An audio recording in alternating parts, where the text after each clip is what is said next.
Oke, assalamualaikum warahmatullahi wabarakatuh. Selamat pagi semuanya. Sehat semua kan pada pagi hari ini, pada pertemuan kali ini. Ya, sebelum kita memulai pembelajaran pada pagi hari ini, alangkah baiknya kita terlebih dahulu mengucapkan bismillah ataupun membaca bismillah. Yo, siapa yang ketua kelas? Mari segera dipimpin teman-temannya. Berdoa mulai. Bismillahirrahmanirrahim. Berdoa selesai. Ya, selanjutnya untuk teman-teman, ini Bapak saya absen ya. Siapa saja yang tidak masuk, siapa saja dan kenapa. Yo, Ariski ada? Ada. Iqbal ada. Radi sakit? Oh ya. Ya, terima kasih. Oke, untuk motivasi hari ini ialah manjada wajada, yang artinya barang siapa yang bersungguh-sungguh maka mendapatlah ia. Semisal anak-anak mempunyai cita-cita yang baik, seperti contoh menjadi dokter, guru, tentara, polisi, ataupun pengusaha. Jika anak-anak ingin menggapai cita-cita tersebut, anak-anak harus belajar dengan sungguh-sungguh. Semisal seperti ketika guru menjelaskan, anak-anak memperhatikan. Ketika dikasih PR, anak-anak mengerjakan. Ketika dikasih tugas, anak-anak juga mengerjakan. Jadi ketika anak-anak ingin atau punya sesuatu yang ingin digapai, maka bersungguh-sungguhlah untuk mendapatkannya. Selamat pagi anak-anak. Alhamdulillah kita dapat berkumpul kembali seperti hari-hari kemarin. Apa kabar anak-anak semuanya? Apakah sehat semuanya? Semoga sehat selalu. Pelajaran kita hari ini adalah tentang ilmu pengetahuan alam. Kita akan membahas tentang makanan sehat. Makanan sehat sudah tentu baik, tetapi makanan yang baik belum tentu sehat. Seperti contoh daging. Daging baik, tapi kalau terlalu banyak tidak sehat. Seperti kangkung sayuran itu kan baik tuh, sehat. Tapi kalau terlalu banyak nggak sehat, malah bikin ngantuk. Seperti lagi nasi bagus, baik, tapi kalau terlalu banyak nggak sehat. Tujuan kita mempelajari pelajaran hari ini ialah untuk menjaga organ-organ tubuh kita, tahu batasan makanan yang kita makan agar badan tetap sehat dan fit. Seperti misalnya kita makan nasi secukupnya aja, sesuai ukuran perut lah. Satu piring sedikit, secukupnya aja, agar tidak kekenyangan. Jadi kalau kekenyangan nanti malah nggak sehat. Terus seperti makan mie itu aslinya nggak sehat. Makan mie itu karena mie banyak mengandung lilin. Baiknya makan mie sih sebulan sekali. Mie itu nggak baik, nggak sehat. Lebih baik makan nasi. Dalam melakukan kegiatan sehari-hari seperti sekolah, belajar, bermain, tubuh kita memerlukan makanan yang bergizi. Makanan yang bergizi dapat diserap oleh tubuh dengan baik. Alat pencernaan harus dalam keadaan sehat. Di dalam alat pencernaan, itulah zat-zat makanan diolah terlebih dahulu, kemudian akan diserap oleh tubuh. Untuk lebih jelasnya, mari kita simak materi tentang alat-alat pencernaan manusia serta hubungannya dengan makanan kesehatan. Sebelum kita memasuki ke dalam materi, silahkan kalian mengamati gambar dan membaca tentang teks organ pencernaan dan fungsi setiap organ pencernaan yang ada di dalam buku kalian. Setelah kalian membaca dan mengamati gambar yang telah disajikan di dalam buku, silahkan kalian berhitung mulai dari 1 sampai 4. Kemudian bu guru akan memberi tugas dari masing-masing kelompok. Silahkan membuat kelompok dan berhitung. Tugasnya yaitu untuk kelompok 1, silahkan mencari tentang pengertian sistem pencernaan manusia. Untuk kelompok 2, silahkan mencari tentang macam-macam sistem pencernaan dan serta penjelasannya. Yang untuk kelompok 3, silakan mengidentifikasi fungsi masing-masing organ pencernaan. Untuk kelompok 4, silakan mencari tentang bagaimana cara kita untuk menjaga sistem pencernaan. Dari masing-masing kelompok, silakan salah satu perwakilan untuk menulis atas materi yang kalian telah diskusikan. Setelah kalian melakukan diskusi selama 45 menit, Bu Guru akan memberikan pertanyaan-pertanyaan yang telah Bu Guru bagikan ke kalian berikut ini. Silahkan, ini kertasnya, silahkan dikerjakan ya untuk masing-masing kelompok. Setelah kalian melakukan diskusi selama 45 menit, ayo perwakilan dari setiap kelompok siapa yang ingin maju ke depan? Bu Guru akan memberikan nilai lebih dari kalian yang ingin tampil ke depan. Ayo silakan, siapa yang maju ke depan? Oh, ayo kelompok 1. Silakan. Terima kasih untuk kelompok 1 sudah maju ke depan untuk menyampaikan hasil diskusinya. Silakan untuk sekelompok selanjutnya maju ke depan untuk menampilkan hasil diskusinya. Alhamdulillah semuanya sudah menyampaikan hasil diskusinya dengan baik dan benar.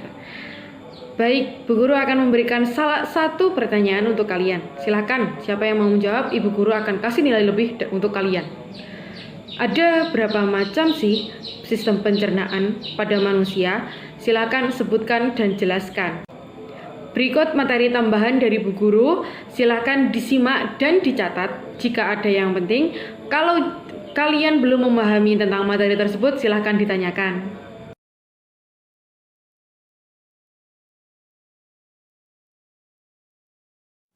Bismillahirrahmanirrahim. Berikut adalah materi tentang sistem pencernaan manusia.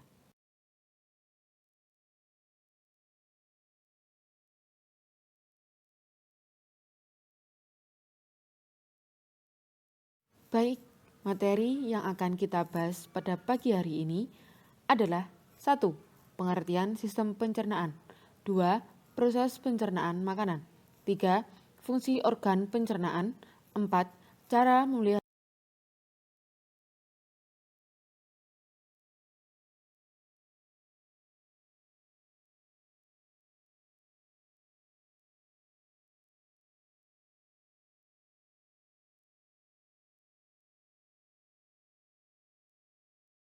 Untuk materi yang pertama, yaitu pengertian tentang sistem pencernaan.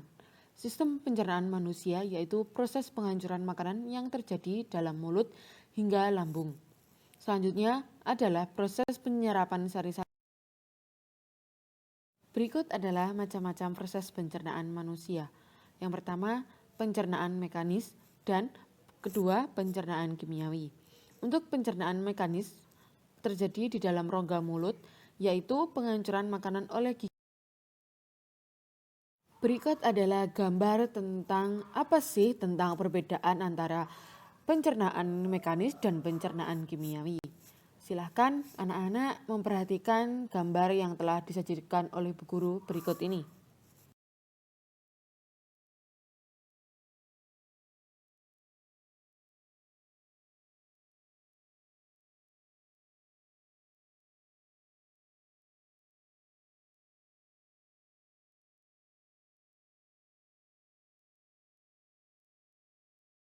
Materi yang kedua yaitu tentang proses pencernaan makanan.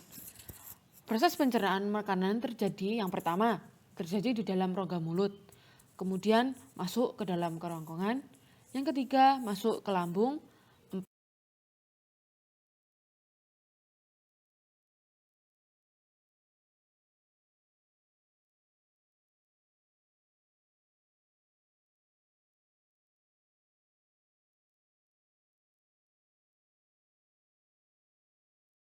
Satu, rongga mulut.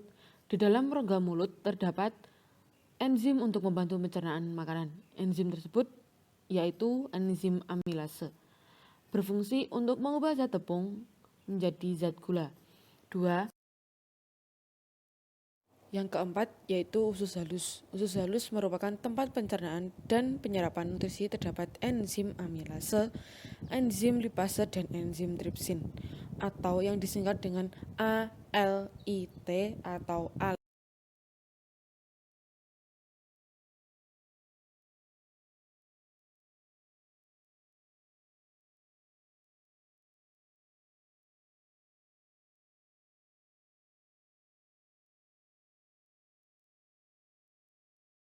4, yaitu cara memelihara organ pencernaan. Pertama, makan makanan bergizi dan bervariasi setiap hari dan tidak berlebihan. 2, melaksanakan pola makan yang teratur seperti makan 3 kali dalam. Anak-anak, untuk kegiatan selanjutnya yaitu kalian membuat kesimpulan dari hasil pembelajaran yang sudah disampaikan oleh Ibu Guru tadi. Nah, untuk tugasnya itu dikerjakan secara berkelompok. Nah, kelompoknya sudah dibagi ya, tadi sudah dibagi, jadi sesuai kelompok masing-masing. Nah, untuk hasil diskusinya itu nanti dipresentasikan ke depan. Nah, yang presentasi itu cukup perwakilan dalam satu kelompok itu 1 orang saja, ya. Terus saya kasih waktu 5 menit untuk pengerjaannya. Dari sini apakah ada yang ditanyakan? Tidak ada? Oke, kalau tidak ada langsung saja kalian mengerjakan. Saya beri waktu 5 menit dari sekarang. Silahkan mengerjakan. Ya, langsung saja ya. Kita mulai presentasinya dari kelompok 1 terlebih dahulu. Silahkan maju untuk mempresentasikan dari hasil diskusi kalian. Ya, kesimpulan kelompok 1 itu tadi sudah cukup bagus ya. Kalau proses pencernaan itu terdiri dari pencernaan secara kimiawi dan pencernaan secara mekanik. Nah, dalam proses pencernaan manusia itu yang pertama rongga mulut. Nah, proses pencernaan pertama kali ini terjadi di dalam rongga mulut. Nah, yang kedua yaitu kerongkongan. Nah, makanan akan masuk ke kerongkongan itu setelah melewati rongga mulut. Nah, selanjutnya itu dari kerongkongan itu menuju ke lambung. Nah, di dalam lambung makanan dicerna secara kimiawi dengan bantuan enzim yang disebut pepsin. Nah, yang keempat itu ada setelah dari lambung itu menuju ke usus halus. Nah, usus halus ini itu merupakan tempat pencernaan dan penyerapan nutrisi. Jadi usus halus ini tuh di dalam usus halus itu terjadi 3 bagian, yaitu usus 12 jari, usus kosong, dan usus penyerap. Nah, di dalam usus halus itu terdapat 2 proses pencernaan, yaitu pencernaan secara kimiawi dan pencernaan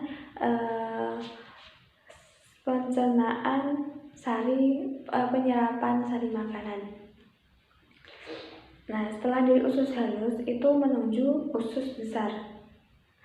Nah, sisa makanan masuk ke usus besar, yang mana dalam usus besar itu akan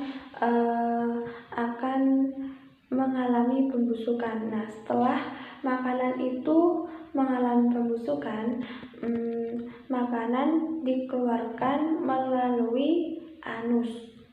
Nah, seperti itu proses pencernaan makanan dalam manusia. Nah, adapun cara memelihara pencernaan manusia agar tetap sehat ya dan tidak mudah terkena penyakit. Itu yang pertama. Minum air putih yang cukup dan sering-sering olahraga. Terus mengunyah makanan ketika kita makan itu mengunyah makanannya itu dengan benar, tidak asal-asalan, harus benar-benar halus baru dielap. Nah, setelah itu mengonsumsi buah dan sayur. Nah, ya alhamdulillah untuk presentasi dari semua kelompok sudah selesai. Jadi apakah ada pertanyaan atau yang belum jelas itu terkait dari materi yang sudah kita sampaikan tadi? Kalau memang ada yang ditanyakan, silakan ditanyakan. Tidak ada? Oke, jadi sudah paham semua ya. Nah, kalau begitu, kalau memang sudah tidak ada yang ditanyakan, Ibu akan memberikan pertanyaan kepada kalian. Nah, terus nanti yang bisa menjawab itu akan mendapatkan nilai tersendiri dari Ibu. Ya, Gini, pertanyaannya itu saat ini di zaman sekarang itu kan banyak sekali jenis-jenis makanan yang cepat saji ya. Nah, mengapa makanan tersebut itu tidak baik untuk tubuh kita? Itu apa alasannya? Silakan dijawab. Ya, benar sekali. Karena makanan yang cepat saji itu mengandung lemak yang tinggi. Nah, jadi lemak tersebut itu dapat meningkatkan kolesterol dalam darah dan dapat menyebabkan penyakit jantung dan stroke. Marilah kita berdoa bersama-sama bermunajat kepada Allah Subhanahu wa taala, semoga diberikan kepahaman, semoga diberikan kelancaran pada pembelajaran pagi hari ini. Al-Fatihah.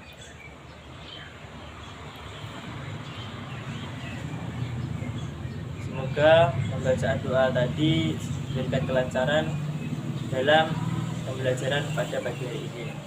Ya, sebagai siswa kita hendaknya belajar, semangat belajar dan terus belajar, karena kita sebagai masa depan bangsa dan kita adalah sebagai penerus bangsa yang dapat memajukan dan dapat memberikan kontribusi secara signifikan pada bangsa Indonesia ini. Maka dari itu kita sebagai siswa,